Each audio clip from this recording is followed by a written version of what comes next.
It was supposed to be a celebration. The kind of evening where the house filled with warmth, the scent of roasted garlic and butter wafting from the oven, the soft clinking of glasses and voices rising over one another in cheerful chatter. I had helped cook all afternoon. Chopped vegetables. Set the table. Folded the napkins just the way my mother liked, diagonally, with the embroidered edge facing up. I even lit the candles she kept in the china cabinet for special occasions. That night, our extended relatives were visiting from out of town, and everything had to look perfect. Everything. Everyone. Except me. I had just finished setting the last dish when my sister walked in, her voice already sharp with judgment. She looked me up and down, oversized shirt, hair in a frizzy bun, barefaced after hours in the kitchen. "Oh no," she said, half laughing. "You can't wear that." I glanced down. It wasn't glamorous, sure. But I was clean. Neat. Smelled like rosemary and vanilla. I didn't have time to change, I said. "I've been helping all day." "Yeah, but," she paused, lowering her voice, "you kind of look tired."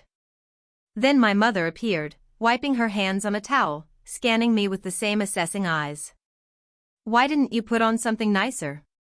They haven't seen you in years." I didn't know I was expected to. "You knew we had guests," she interrupted. "You knew this was important." I opened my mouth, then closed it again. I had been cooking since noon. No one had mentioned dress code. No one had offered help when I was peeling potatoes or stirring gravy. But now, as the doorbell rang and the house filled with perfume and polished smiles, I was suddenly the problem. An eyesore in their carefully curated scene. "You can eat in the kitchen," my mother said casually, turning away. "We're out of chairs anyway." Just like that. No hesitation. No pause to consider how that might land.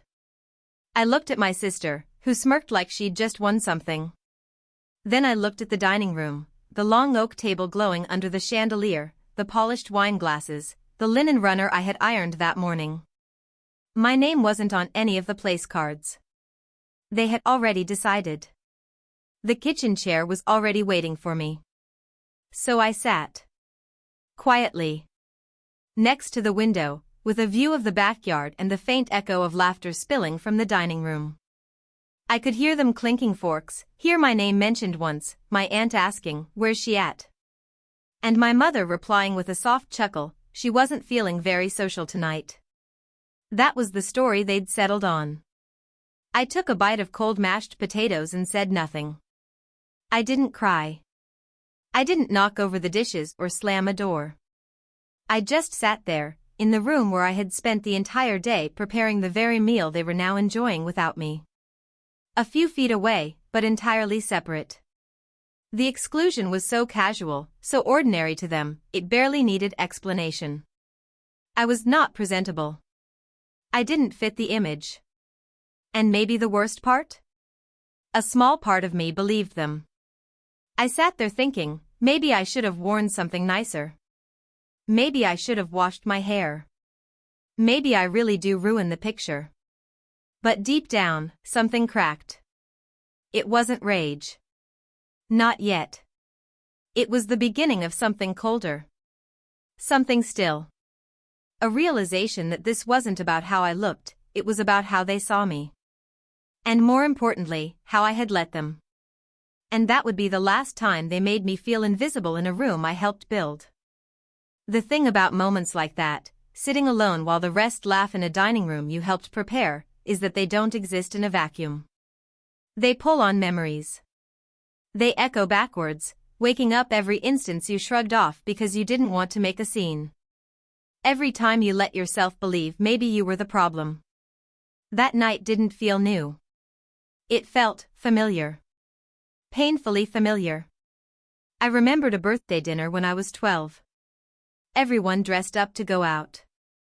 I was wearing my favorite yellow cardigan, the one with the mismatched buttons, and as I stood by the door, ready to leave, my mother pulled me aside. "Don't you have anything less childish?" she asked. My sister wore glitter and curls. I wore disappointment. I remembered high school prom. I didn't go. My dress didn't arrive in time. When I told them I might still go anyway, just to support my friend who'd been nominated for court, my father looked up from his paper and said, "Why would you want to show up looking like that? Everyone else will be dressed to impress." So I stayed home. Watched reruns. Told myself I didn't care. It went on like that. When family photos were taken, I was always at the edge. Sometimes even cropped out and the framed versions hung in the hallway. My mother said I blinked weird or my smile was too tight. Once, at my cousin's wedding, I wore a forest green dress I'd saved up for all month. It was the first time I felt beautiful in years. My aunt told me I looked fine, but green's a hard color to pull off with your skin tone. My sister snorted into her drink. It was always something. Too plain. Too tired. Too pale. Too quiet. I began internalizing it, learning how to shrink, how to step out of the frame before they asked. How to clean up quietly. How to never expect a seat at the table. The dining room wasn't a place I was banned from, exactly, it was just somewhere I had learned I didn't belong. Like a movie set where everyone else had a script, and I was told to stay behind the curtain. And the worst part? I never really pushed back. I dressed simpler. Spoke less. Got comfortable in the background. I became the person who ran errands for the people on stage, because that's where they told me I fit. I didn't even realize how deep it went until that night in the kitchen.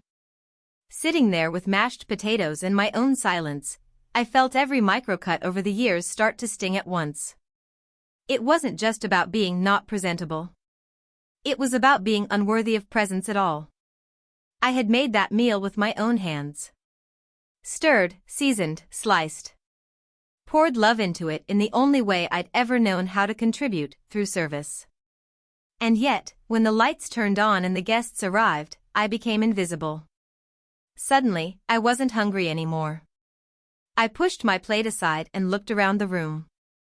The quiet hum of the refrigerator. The empty chair across from me. The narrow strip of hallway connecting the kitchen to the laughter I wasn't invited to share.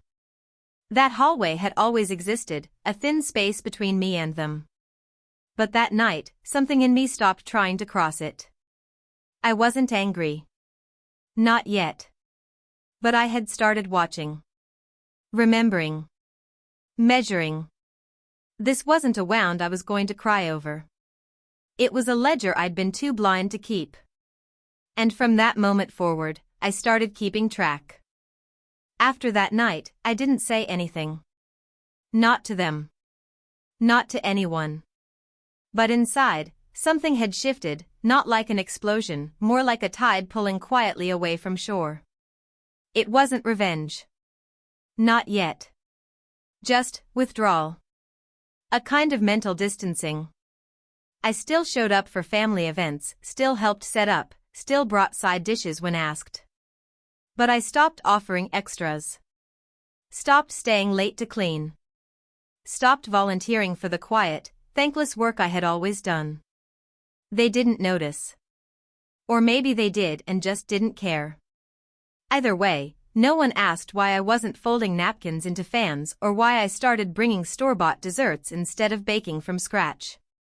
I smiled politely, made small talk, laughed in all the right places.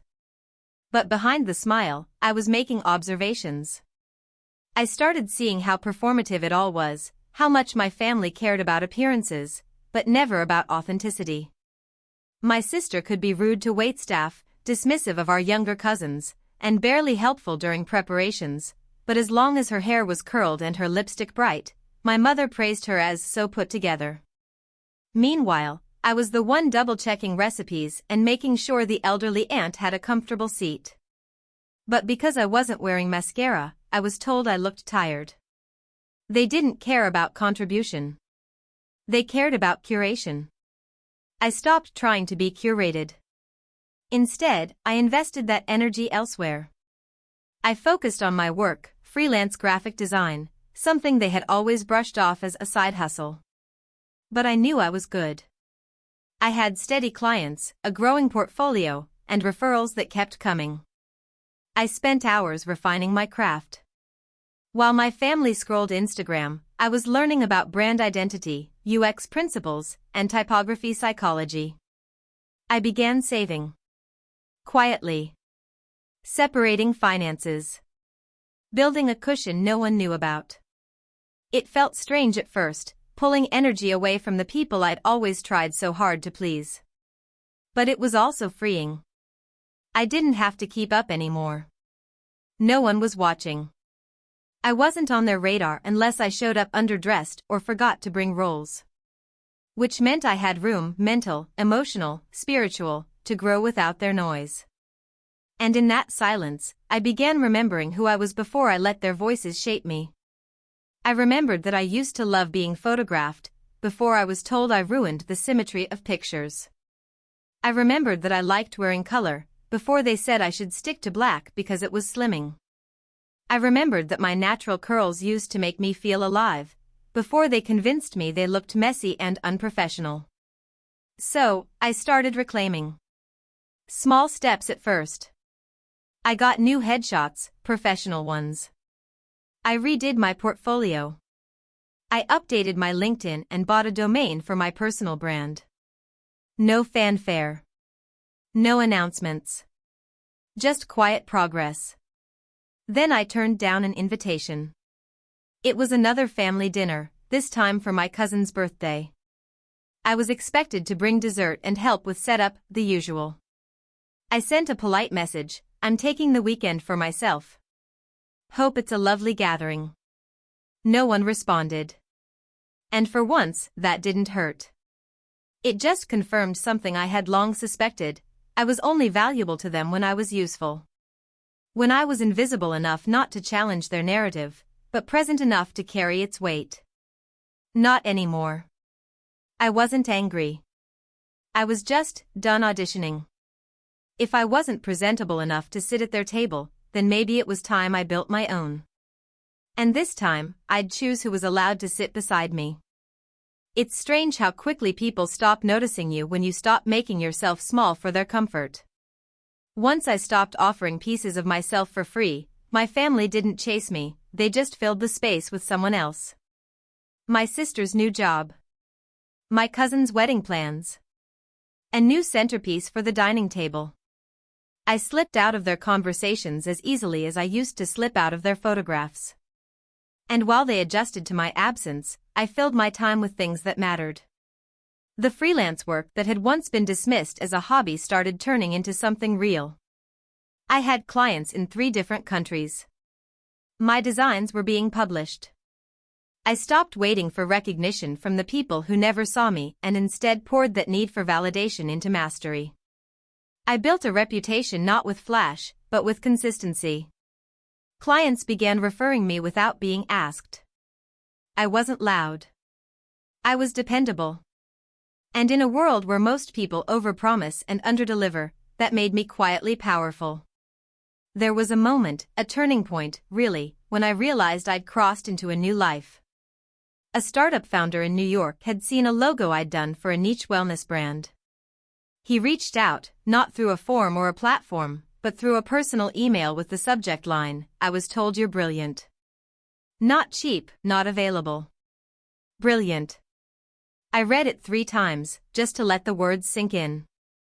That contract changed everything. Not just financially. Emotionally. I upgraded my apartment. Bought a laptop that didn't overheat. Hired a part-time virtual assistant. My savings grew. My posture straightened. I began dressing for myself, no longer choosing clothes to blend into the background, but pieces that made me feel grounded, clear, real. I got headhunted by a branding agency in Toronto. They offered me a hybrid role with creative freedom and equity shares. I took it, not because I needed it, but because I wanted to challenge myself. To expand. To see just how far I could go when I wasn't waiting for permission. And still. I said nothing to my family. It wasn't spite. It was preservation. Every milestone I hit, I kept for myself. No social media blasts. No mass texts. I was no longer interested in being congratulated by people who once made me feel like I had to earn their kindness. But life has a strange way of looping back. That branding agency? One of its biggest new clients was a luxury home goods company owned by a family friend, someone my parents deeply admired. When that friend came to dinner one night and casually mentioned my name as one of the most intuitive designers I've ever worked with, I imagine it must have startled them. I imagine my sister blinking in confusion. My mother smiling too quickly, trying to connect dots she didn't know existed. Because while they were busy curating place settings and judging outfits, I had built something with depth. Quiet but undeniable. Something that didn't need applause to matter.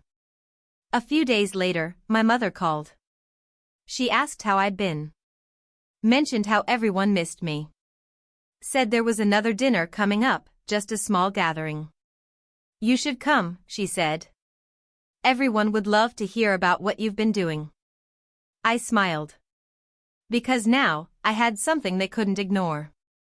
But I also had something they couldn't reach. I wasn't sure yet if I'd go. But if I did, I wouldn't be eating in the kitchen. And I wouldn't be asking where my seat was. I'd decide whether they deserved to sit at my table. I went. Not because I missed them. And not because I needed to be seen. I went because I was no longer afraid of how small they once made me feel. The dinner was already in full swing when I arrived. The front lawn was lined with cars, the house buzzing with laughter and wine and the clatter of silver cutlery. Everything was as polished as I remembered, the linen runner down the center of the long dining table, the ornate candle holders, the polished silverware laid with obsessive precision. It was a familiar script, the same scene they'd perfected over years. Only this time, I wasn't part of the crew behind the curtain. I wore a tailored navy blue blazer, clean and quiet. No bright patterns. No overcompensating accessories. Just me, sharp, steady, and at peace. I had even let my natural curls fall loose around my shoulders, something I hadn't done in a family setting in years. The last time I had, my aunt had said it made me look undone.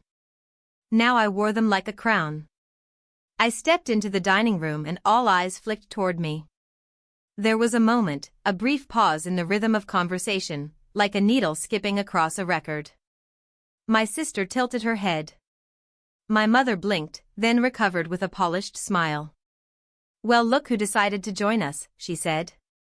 I nodded, a quiet hello. No apology for being late. No explanation for my absence these past few months. They offered me a seat, not at the edge, not tucked in the corner, but somewhere near the center. But I noticed it was an afterthought. A chair pulled up hastily, no place setting, no card. Just space. As if they still weren't sure what to do with me. I sat anyway. Let them wonder. The conversation moved around me, brushing against topics they assumed I wouldn't understand. Travel. Property. Branding. My cousin's new job in marketing. I listened. Sipped water. Waited. And then, without warning, the moment arrived. One of the guests, a man in his 50s, sharp suit, easy confidence, raised his glass in my direction. I just want to say, he said, I've worked with a lot of creatives, but few who actually understand the soul of a brand like she does. You raised a sharp one. Silence. All heads turned. My sister's jaw tightened. My mother smiled again, that too wide, brittle smile that tries to catch up to a narrative it wasn't prepared for. You two know each other, she asked, voice just a little too high. He laughed. Of course. She's our lead consultant for the rebranding project. Didn't she tell you? No, I hadn't. Because they never asked. For the rest of the evening, the room shifted. Not drastically, but just enough. My mother leaned in more when I spoke. My sister asked me, politely, what design tools I used. Even my father nodded a little when I mentioned the scope of the project. It wasn't real interest. It was recognition. Late and unearned. After dessert, my mother pulled me aside in the kitchen, the same kitchen I'd once been exiled to. "I wish you'd tell us these things," she said softly, folding a dish towel. "We're proud of you, you know." I smiled faintly. "You didn't ask." She looked down. Didn't reply. And in that silence, I knew, they didn't miss me. They missed the version of me that didn't make them feel small. I left early. Slipped out the front door without fanfare. The night air felt clean. The silence around me real, earned, peaceful. I had shown up. But I hadn't come back to belong. I came to see if they'd changed. They hadn't. But I had. It's been 8 months since that dinner. The last time I saw all of them gathered like that. 8 months since I stood in that dining room, surrounded by people who were suddenly impressed with a version of me they never helped shape, and never truly knew. I haven't been back since. Not out of anger. But because I no longer feel the need to be invited. You stop craving a seat at someone else's table once you've built your own. And mine? It's different. It's smaller, yes. There's no chandelier, no hand-folded napkins, no curated playlist humming in the background. But there's warmth. Candles flickering low, mismatched mugs, books on the windowsill, and laughter that doesn't try too hard. It's filled with people who don't measure worth by polish, who don't care if you're wearing mascara or if your shirt's tucked just right. They ask about my work, not because it impresses them, but because they're genuinely curious. They listen when I speak. Not because they're waiting for their turn, but because they want to understand. The first time I hosted dinner in my new space, it was a chilly evening in spring. I made garlic soup, a family recipe I remembered helping my grandmother with as a child, back before the others started drawing lines around what presentable meant. The people at my table weren't blood relatives. They were friends, colleagues, a client who'd become like an older sister, and my neighbor who brought fresh herbs from her balcony. We ate slowly. Talked about strange dreams and favorite childhood books. Someone asked me what it felt like to build something on my own. I didn't have a perfect answer. So I just said, it feels like I can finally breathe with both lungs. That got a quiet laugh. But it was the truth. There's something powerful about being seen as you are, not as a prop, not as a cautionary tale, not as a fixer or a background character, but as a person in full. Someone who can be tired and still be worthy. Someone who can wear an oversized sweater and still deserve a seat at the table.